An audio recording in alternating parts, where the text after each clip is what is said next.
Thank you all very much for inviting me. This is a huge honor for me and incredible speakers before me, so incredibly impressive.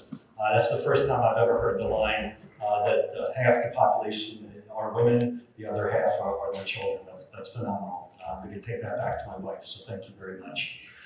Ladies and gentlemen, good evening. Assalamu alaikum. Let me start tonight by thanking Governor Kundi, CEO Club Pakistan founder and president Nisar, and my good friend, Zakori Group CEO Ayub Zakori. I know he just, really good to see you. For this opportunity to speak here tonight, I was happy to see that one of the reasons for this gathering was to celebrate the launch of 100 CEOs and Diplomats of Pakistan.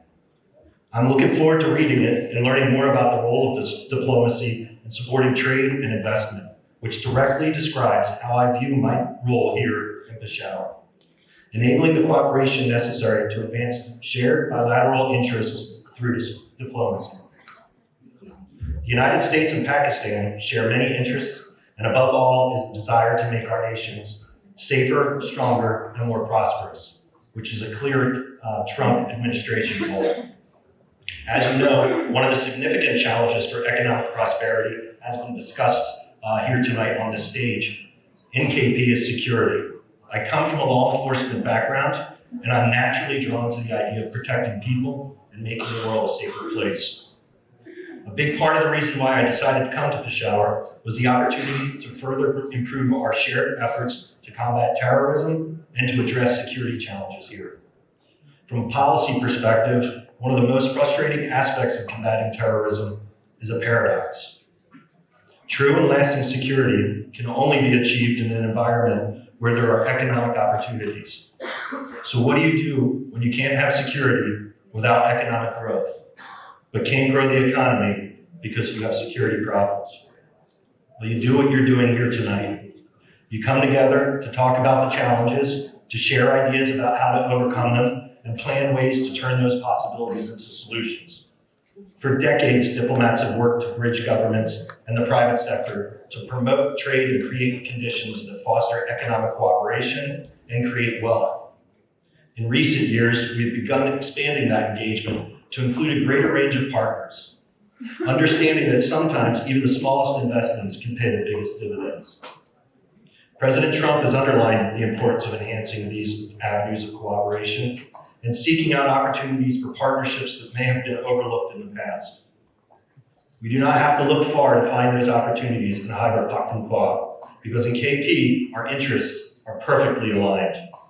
The United States is looking to expand American innovation, American business, and American products to more places and markets. From Pakistan, it is clear you are seeking to transform your human and natural resources in KP and turn them into responsible development that allows you to diversify your economy. You don't want to be a source of energy or source of minerals. You want to use these resources responsibly to build out other sectors of your economy, to grow your businesses, to provide long-term opportunities for your people, and to create sustainable development that supports them for years to come.